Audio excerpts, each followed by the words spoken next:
ሰላም የገበያ ሚዲያ ቤተሰቦቻችን እንደምን ቆይታችኋል? በዛሬው ፕሮግራማችን ሁለት አነጋጋሪ ርዕሰ ጉዳዮችን ይዘንላችሁ ቀርበናል።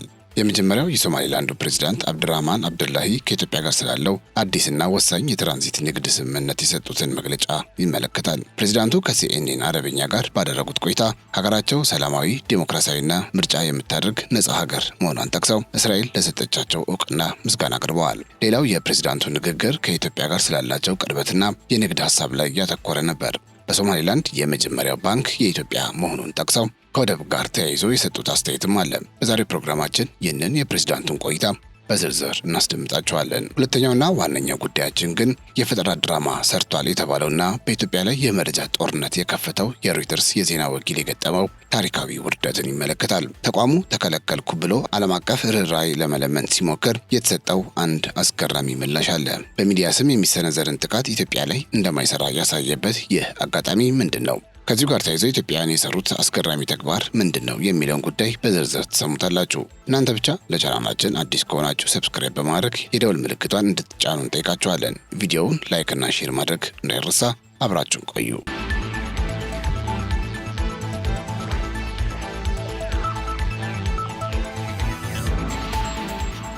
ወደ ቀዳሚው መረጃ ስናልፍ ሶማሊላንድ የሶማሊላንዱ ፕሬዝዳንት አብድራህማን መሐመድ አብዱላሂ የሀገራቸውን የኢንቨስትመንት ሁኔታ በተመለከተ ከሲኤንኤን ቢዝነስ የአረበኛ ክፍል ጋር ቆይታ አድርገው ነበር። ፕሬዝዳንቱ በዚህ ቆይታቸውም ሀገራቸው ሰላማዊ፣ ዲሞክራሲያዊና ምርጫ የምታደርግ ነጻ ሀገር መሆኗን ጠቅሰው ከእስራኤል ያገኙት እውቅና ብዙ ኢንቨስትመንት እንደሚስብ አውስተዋል። የሀገሪቱ የመጀመሪያ የውጭ ኢንቨስትመንት የመጣው በ2016 በዲፒ ወርልድ የ$5 ቢሊዮን መሆኑን ያነሱት ፕሬዝዳንቱ የተባበሩት አረብ ኤሚሬቶች በርበራን ከኢትዮጵያ የሚያገናኘውን ኮሪደር በመስራት በርበራ ከሶማሊላንድ አልፎ ጥቅም እንዲሰጥ ማድረጓን ጠቅሰዋል። ፕሬዝዳንቱ ስለ ንግድና ኢንቨስትመንት ባነሱበት ቆይታቸውም ከኢትዮጵያ ጋር የትራንዚት ንግድና የትራንስፖርት ስምምነት ለማድረግ ንግግር ላይ ነን፣ በቅርቡ ይጠናቀቃል ብለን እንጠብቃለን ሲሉ ተናግረዋል። ፕሬዝዳንቱ ወደ ሀገራቸው የገባው የመጀመሪያው ዓለም አቀፍ ባንክም ከኢትዮጵያ መሆኑን ጠቅሰው ሌሎች ባንኮችን ለማስገባት ንግግር ላይ መሆኑንም ገልጸዋል። 850 ኪሎ ሜትር የሚረዝመው የቀይ ባህር ዳርቻ ያላት ሶማሊላንድ በቀይ ባህር ንግድና ደህንነት ወሳኝ ሚና አላት ያሉት ፕሬዝዳንቱ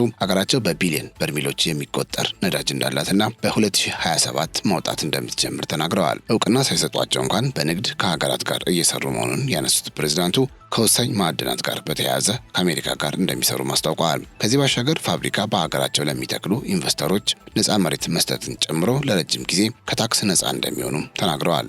ከቀናት በፊት የሶማሊያው ፕሬዝዳንት ሐሰን ሼክ መሐመድ አሽራቅ አልአውሳት ከተሰኘ ሚዲያ ጋር በነበራቸው ቆይታ እስራኤል ለሶማሊላንድ የሰጠችውን እውቅና ለመቀልበስ ከሳውዲ አረቢያ ጋር እንደሚሰሩ መግለጻቸው ይታወሳል። ፕሬዝዳንቱ በዚሁ ንግግራቸው አንዳንድ የአካባቢው ሀገራት በሶማሊያ ሕብረትና አካባቢ መረጋጋት ላይ የአጭር ጊዜ ጥቅሞችን ለማግኘት የእስራኤልን እውቅና እንደ ድል ሊመለከቱት ይችላሉ ያሉ ሲሆን የእነዚህን ሀገራት ስም ግን ከመጥራት ተቆጥበው ነበር። ሶማሊላንድ ከኢትዮጵያ ጋር የምታደርገው የትራንዚትና ትራንስፖርት ስምምነት የበርበራን ወደብ የምስራቅ አፍሪካ ዋነኛ የንግድ በር ለማድረግ የታለመ ነው። ፕሬዝዳንቱ የኢትዮጵያ ባንክ ወደ ሀገራቸው መግባቱንና በነዳጅና በማዕድን ዘርፍ የተጀመሩ እንቅስቃሴዎችን በመጥቀስ የኢኮኖሚ ትስስሩ ከዲፕሎማሲያዊ እውቅና ጥያቄ ጋር ተያይዞ የሀገሪቱን ሕልውና ለማጠናከር መሰረት እየሆነ መሆኑን ገልጸዋል። ይህ የፕሬዝዳንቱ ንግግር ሶማሊላንድ በቀጠናው ያላትን ስትራቴጂካዊ ቦታ ተጠቅማ ራሷን እንደ ሉዓላዊት ሀገር ለማሳየት የጀመረችውን ትልቅ የዲፕሎማሲ ቁማር ያሳያል። ከኢትዮጵያ ጋር የሚደረገው የትራንዚትና የትራንስፖርት ስምምነትም ሆነ በቅርቡ ይወጣል የተባለው ነዳጅ ሀገሪቱ በኢኮኖሚ ራሷን ችላ እንድትቆም የሚያደርጋት ከመሆኑም ባለፈ እንደ ኢትዮጵያ ያሉ ሀያላን ሀገራት በሶማሊላንድ ሕልውና ላይ ቀጥተኛ ጥቅም እንዲኖራቸው የሚያስገድድ ይመስላል። ይህም የሶማሊያ መንግስት በዲፕሎማሲያዊ መንገድ እውቅናን ለማገድ የሚያደርገውን ጥረት በምድር ላይ በሚታዩ ተጨባጭ የኢኮኖሚ ስራዎች የመመከት ስልት ተደርጎ ሊወሰድ ይችላል። በሌላ በኩል የሶማሊያ መንግስት የእስራኤልን እውቅና ለመቀልበስ ከሳውዲ አረቢያ ጋር እሰራለሁ ማለቱ ጉዳዩ የሁለትዮሽ ትብብር ብቻ ሳይሆን የቀይ ባህር ጂኦፖለቲካዊ ፉክክር አካል መሆኑን ያሳያል። ሶማሊላንድ በኢንቨስትመንትና በስትራቴጂካዊ ስምምነቶች ራሷን ለማጠናከር ስትሞክር፣ ሶማሊያ ደግሞ ይህንን ግስጋሴ በዲፕሎማሲያዊ ጫና ለመግታት መሞከሯ በቀጠናው ላይ ያለውን ከፍተኛ የፍላጎት ግጭት ያሳያል።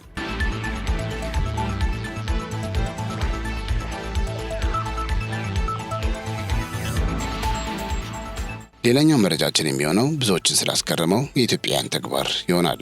ሮይተርስ ከ4 ቀን በፊት ባወጣው እጅግ አነጋጋሪ የምርመራ ዘገባ ኢትዮጵያ ለሱዳኑ የፈጥኖ ደራሽ ኃይል RSF ተዋጊዎች ሚስጥራዊ የስልጠና ካምፕ ገንብታ ስልጠና እየሰጠች ነው የሚል አደገኛ ክስ ማቅረቡ ይታወሳል።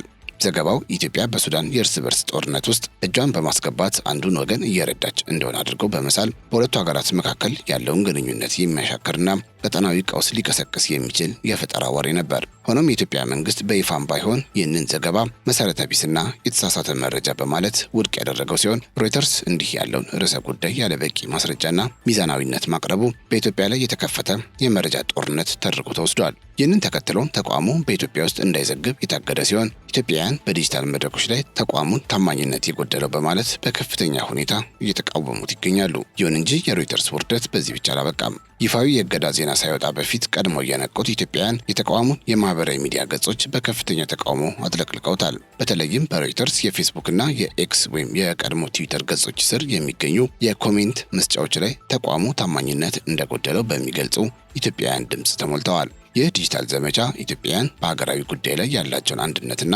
ለሐሰት መረጃ ያላቸውን ንቃት ለዓለም ያሳየበት አጋጣሚ ሲሆን ታላላቅ የሚባሉ ዓለም አቀፍ ሚዲያዎች የሚሉትን ሁሉ እንደወረደ መቀበል ያበቃበት አዲስ ምዕራፍ መጀመሩን ያበሰረ ነው። ሮይተርስ ጋዜጠኝነትን ሽፋን አድርጎ የፈጠራ ድራማ በመስራቱ የደረሰበት እገዳና የህዝቡ የንቀት ምላሽ ለሌሎች መሰል ተቋማትም በኢትዮጵያ ስም ከመቀለድ እንዲቆጠቡ ትልቅ ማስጠንቀቂያ ሆኖ አልፏል። ሮይተርስ በኢትዮጵያ መንግስት የተጣለበትን የዘገባ እገዳ ተከትሎ በኢትዮጵያ እንዳንዘግብ ተከለከልን የሚል ይዘት ያለው መረጃ በማህበራዊ ሚዲያ ገጾቹ ላይ ይፋ ባደረገበት ወቅትም ያገኘው ምላሽ ከጠበቀው ፍጹም የተለየና አስገራሚ ነበር። ተቋሙ ምናልባትም የሚዲያ ነጻነት ተገደበ በሚል የዓለም አቀፉን ማህበረሰብ ድጋፍ ለማግኘት አልሞ ሊሆን ቢችልም ኢትዮጵያውያን ግን ገጹን በደቂቃዎች ውስጥ አጥለቅልቀውታል። ሮይተርስ በራሱ አንደበት እገዳ መጣሉን በዘገበበት ኮሜንት ስር በ10 ሺዎች የሚቆጠሩ ኢትዮጵያውያን ሲያንስ ነውና ለሐሰት ዜና የሚገባ ቅጣት ነው የሚሉ ምላሾች ተሰጠውታል። ተቋሙ በኢትዮጵያ ስም የፈጠራ ድራማ ሲሰራ መቆየቱን የተረዱት ተመልካቾች ተከለከልኩ የሚለውን ዜናውን እንደ መርዶ ሳይሆን እንደ ትልቅ ድል ነው የቆጠሩት።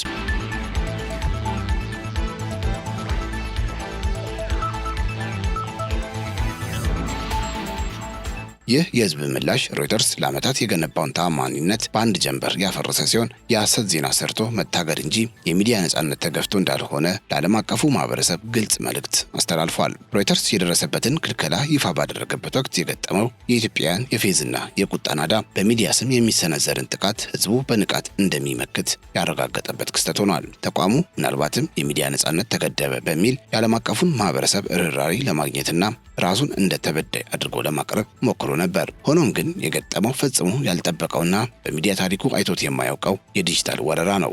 ፖስቱ በተለቀቀ በደቂቃዎች ውስጥ በሺዎች የሚቆጠሩ ኢትዮጵያውያን የኮሜንት መስጫውን ያጨናነቁት ሲሆን ሮይተርስ የፈለገውን ያህል ተገፋው ቢልም ህዝቡ ግን በአገሪቱ ላይ ለሰራው የውሸት ዘገባ የተሰጠው ቅጣት እንደሆነ በስፋት አስረድተዋል። ይህ የዲጂታል ምላሽ ሮይተርስ ዓለም አቀፍ ድጋፍ ለማግኘት ያደረገውን ጥረት ሙሉ በሙሉ ያመከነው ሲሆን ይልቁንም ተቋሙ በሚዲያ ስም የሚሰራው ደባ በህዝብ ንቃት የተጋለጠበት አጋጣሚ ሆኖ አልፏል። በሌላ በኩል ይህ የኮሜንት ዘመቻ በኢትዮጵያውያን ዘንድ የታየውን አዲስ አይነት የዲጂታል ሉዓላዊነት ጥበቃ ያሳየ አጋጣሚ ነው። በፖለቲካም ሆነ በተለያዩ አመለካከቶች የሚለያዩ ወገኖች ሳይቀሩ የሀገርን ክብርና ገጽታ በሚነካ የውጭ ሚዲያ ጥቃት ላይ በአንድ ድምፅ እሰይ ማለታቸው ለሮይተርስ ትልቅ የሞራል ውድቀት ሆኖበታል። ሮይተርስ ተከለከልኩ ብሎ በለቀቀው ፖስት ስር ሰፍረው የሚገኙ ኮሜንቶች ለወደፊት ስለ ኢትዮጵያ በሐሰት ለመዘገብ ለሚቃጣባቸው ሌሎች የውጭ ሚዲያዎችም ትልቅ ማስጠንቀቂያ የሚሰጡ ናቸው። ተከታታይ በሆኑት ኮሜንቶች ላይ እንደተንጸባረቀው ኢትዮጵያውያን ከእንግዲህ ታላላቅ የሚባሉ የሚዲያዎችን ውሸት በዝምታ እንደማያልፉና በዲጂታሉ ዓለም የሀገራቸውን ሀቅ ለመከላከል ምንጊዜም ዝግጁ መሆናቸውን በሚያስደንቅ ሁኔታ አስመስክረዋል።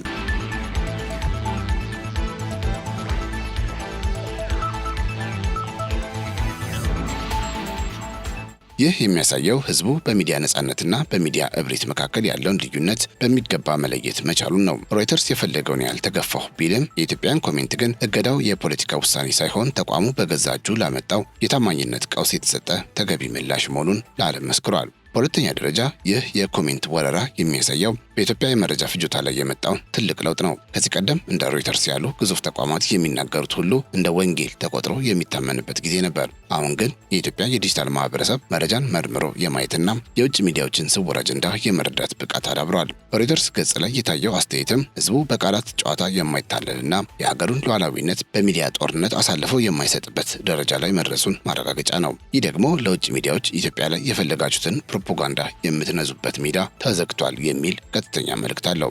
ሌላው ሮይተርስ የዘገበው የሐሰት ዜና ይዘት እጅግ አደገኛና የሀገርን ሕልውና የሚፈታተን መሆኑ የህዝቡን ቁጣ አባብሶታል። ኢትዮጵያን እንደ ስልጠና ማዕከል አድርጎ መሳል በጎረቤት ሀገራት ዘንድ መጠራጠርን መፍጠር ብቻ ሳይሆን ዓለም አቀፍ ማዕቀቦች እንዲጣሉ ግብዣ ማድረግ ነው። አንድ ሚዲያ ጋዜጠኝነትን ጋሻ በማድረግ የሀገርን የደህንነት ስጋት የሚፈጥር ውሸት ሲያሰራጭ ዝምታው ውጤቱ ጥፋት መሆኑን ህዝቡ ተረድቷል። በመሆኑም የተወሰደው እርምጃ የተቋሙን የሐሰት ፋብሪካ የማቆም ያህል ተቆጥሮ በደስታ ተቀብለውታል። በመጨረሻ ይህ አጋጣሚ ለዓለም አቀፉ ማህበረሰብ ትልቅ ትምህርት የሰጠበት ነው። ሮይተርስ የሚዲያ ነጻነት ተገደበብኝ ብሎ ጩኸቱን ሲያሰማ፣ አብዛኛው የኢትዮጵያ ህዝብ ግን በእገዳው ላይ አድናቆቱንና ድጋፉን መግለጹ ተቋሙ ምን ያህል ከእውነትና ከህዝብ መራቁን ያሳያል። በሚዲያ ስም የሚፈጸሙ ደባዎች በህዝብ አንድነት እንደሚመከቱ ሮይተርስ የገጠመው ይህ የኮሜንት ዱላ ትልቅ ማሳያ ነው። ይህ ክስተት ለወደፊትም ሌሎች የውጭ ሚዲያዎች ስለ ኢትዮጵያ ዘገባ ከመስራታቸው በፊት በሚሊዮን የሚቆጠሩ ንቁ ኢትዮጵያውያን የማህበራዊ ሚዲያ ተጠቃሚዎች መኖራቸውን እንዲያስቡ የሚያደርግና የሐሰት ዜናን ዋጋ የሚያስከፍል አዲስ አዝማሚያ የፈጠረ አጋጣሚ ሆኖ አልፏል። የተከበራችሁ የገበያ ሚዲያ ቤተሰቦቻችን እናንተስ ከዚህ ከሮይተርስ ውርደት ጋር ተያይዞ ምን ተሰማችሁ? ሀሳብ አስተያየታችሁን ኮሜንት መስጫው ላይ ያስፈሩልን። ለቻናላችን አዲስ ከሆናችሁ ሰብስክራይብ በማድረግ የደውል ምልክቷን እንድትጫኑ ለማስታወስ እንወዳለን። አብራችሁን ስለነበራችሁ እጅግ እያመሰገንን በያላችሁበት ሰላም